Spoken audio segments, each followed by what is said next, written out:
Ah, Aduh. saudara, kenapa sangat benci ya orang kepada Israel? Heran saya. Belum apa-apa lagi MU udah mulai melawak. Saya nggak tahu kenapa mereka sangat benci ya. Nah, Untuk menjawab pertanyaan Pendeta Risuli Lubis ini, cukup berikan respon yang jelas dan relevan. Saya akan jelaskan dengan singkat dan padat, dan pastikan jawaban ini sesuai dengan konteks pertanyaan yang diajukan oleh sang pendeta. Oke, mari kita jawab. Pendapat terhadap Israel dapat bervariasi dan kompleks. Beberapa orang mungkin memiliki pandangan negatif terkait konflik politik di kawasan tersebut, sedangkan pendapat lain mungkin dipengaruhi oleh faktor sejarah dan agama. Penting untuk diingat bahwa pandangan dalam hal membenci terhadap Israel bisa berbeda-beda, dan tidak semua orang memiliki pandangan yang sama terhadap Israel. Pendeta Risuli Lubis bertanya berdasarkan pandangan umum, padahal yang benci Palestina juga nggak sedikit. Nah, setelah menganalisis pertanyaan yang diajukan oleh sang pendeta ini, saya bisa beri dugaan. Pertama, ide sang pendeta menanyakan hal tersebut bertujuan untuk menarik orang supaya lebih membela Israel. Baiklah sahabat beriman, sekarang, mari kita lanjut tontonin Pendeta Risuli Lubis berorasi tentang keadaan gereja tanpa tembok 1000 pintu. Selamat menyaksikan. gimana ini gereja tanpa tembok 1000 pintu? Kami belum bisa pulang. Karena satu dan lain hal kami belum bisa pulang. Sedangkan gereja tidak boleh stop. Ibadah harus jalan, pesta anak domba harus jalan. Ya, karena ini bukan persekutuan doa. Ini adalah gereja, namanya gereja tanpa tembok 1000 pintu.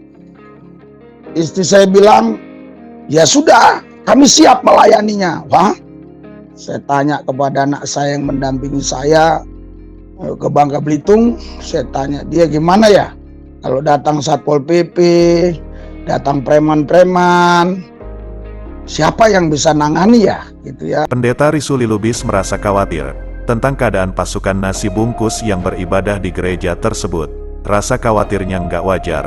Mengapa Pendeta Risuli Lubis begitu takut dikarenakan kedatangan Satpol PP atau kedatangan preman-preman? Pertanyaannya, apakah gereja yang didirikan oleh Pendeta Risuli Lubis nggak mempunyai surat izin pembangunan gerejanya?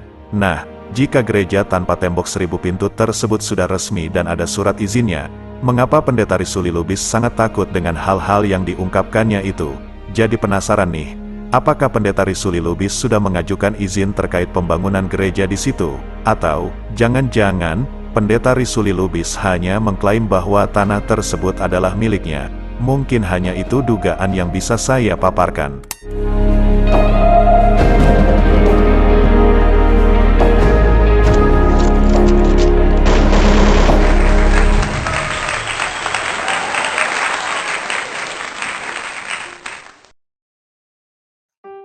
Tetapi saya dikuatkan Tuhan ya, bahwa Tuhan kita itu pasti tolong, Tuhan kita itu maha kuasa. Jangan mengandalkan manusia, jangan takut sama manusia, andalkan Tuhan Yesus saja, bahwa Tuhan Yesus itu adalah Tuhan yang sanggup menolong. Semua orang-orang yang percaya, yang berharap kepada Dia, pasti ditolong oleh Dia. Saya dikuatkan Tuhan dengan kata-kata seperti itu. Jika dugaan saya benar, tentang keterkaitan bahwa Pendeta Risuli Lubis hanya mengklaim kepemilikan gereja yang berdiri di situ, dan belum mempunyai surat izin pembangunan gerejanya. Pertanyaannya, apakah pantas jika seorang pendeta dengan mengatasnamakan Yesus untuk menjadi tameng atau pembelaan hanya demi memuaskan kepentingan pribadinya tersebut?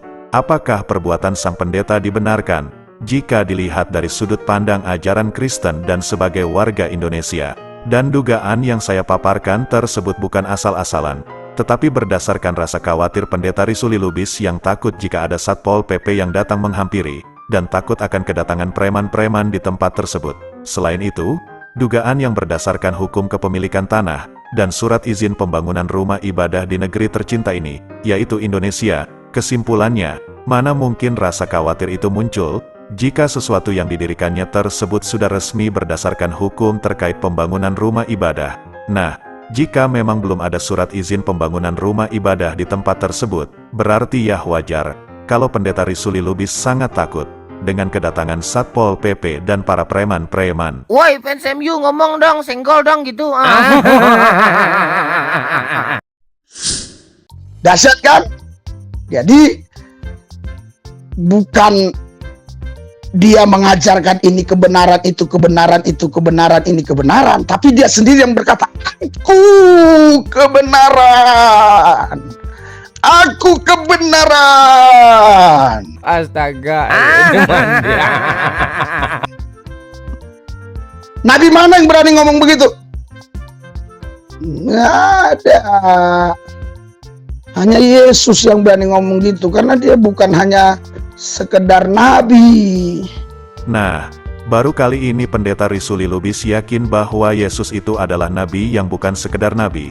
Tapi ya, tetap dengan hasil yang sama. Mari dengar lanjutannya. Dia adalah kebenaran itu sendiri. Nabi bukan kebenaran. Rasul bukan kebenaran. Nabi dan Rasul memberitakan kebenaran, tapi Nabi dan Rasul bukan kebenaran. Begitu membagongkan Yesus, dia kebenaran. Dan dia sendiri yang ngomong, hanya aku. Dia tidak bilang aku salah satu kebenaran. Aku kebenaran. Aku kehidupan. Tidak ada lagi yang lain. Ya kan? Karena tidak seorang pun yang sampai ke takhta kerajaan sorga kalau tidak melalui Yesus. Yohanes 14 ayat 6. ampun gitu.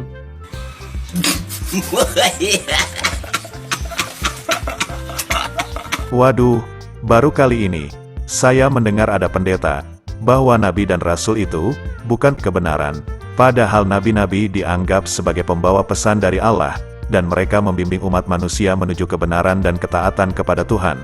Nabi-nabi seperti Musa, Yesaya, Yeremia, dan lainnya dianggap sebagai utusan Allah yang memberikan petunjuk moral, hukum, dan kebenaran rohaniah kepada umatnya. Nah, saya mau minta tolong kepada teman-teman Kristen, apakah benar kalau nabi dan rasul tidak membawakan pesan kebenaran? Mohon beri referensi dari Bible kalian mengenai nabi dan rasul itu bukanlah pembawa kebenaran. Apakah mereka benar-benar tidak membawa pesan kebenaran? Kalau kata Pendeta Risuli Lubis, nabi dan rasul bukanlah kebenaran. Ingat ya, bantu saya dan beri referensi tentang nabi dan rasul siapa yang datang kepada kaumnya dengan tidak membawa kebenaran.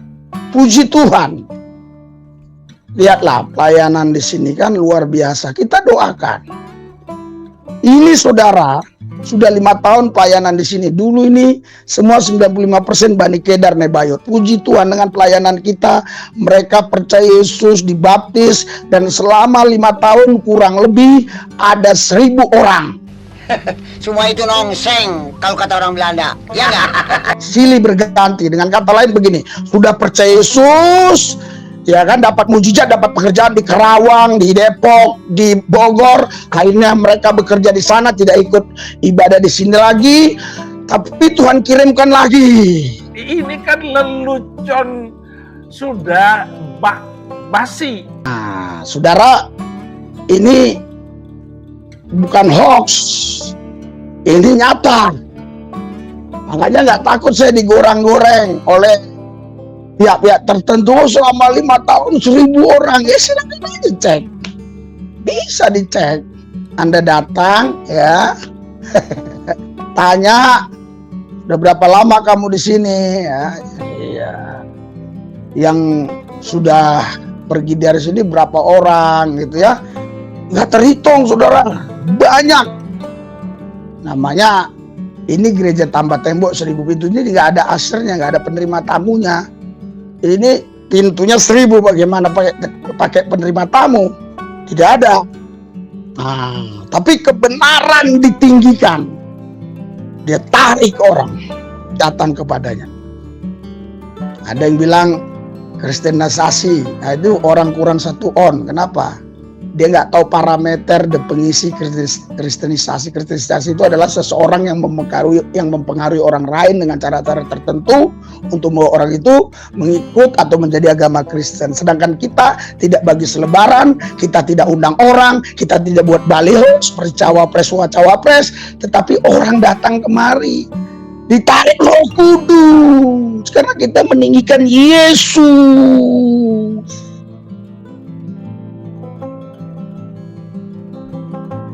Baiklah sahabat, saya cukupkan videonya sampai di sini. Jangan lupa subscribe bagi kalian yang baru tahu channel ini. Kemudian like and share ke seluruh mancanegara, supaya lebih banyak lagi orang yang mendapatkan edukasi dan hiburan secara gratis. Nggak lupa saya ucapkan terima kasih kepada kalian yang masih stay dan mendukung kami dalam membendung para oknum, yang suka sekali mencampur adukan antara kebenaran dengan yang batil. Ingat ya sahabat, jangan sampai murtad. Saya pamit undur diri. Allahu a'lam bishawab. Assalamualaikum.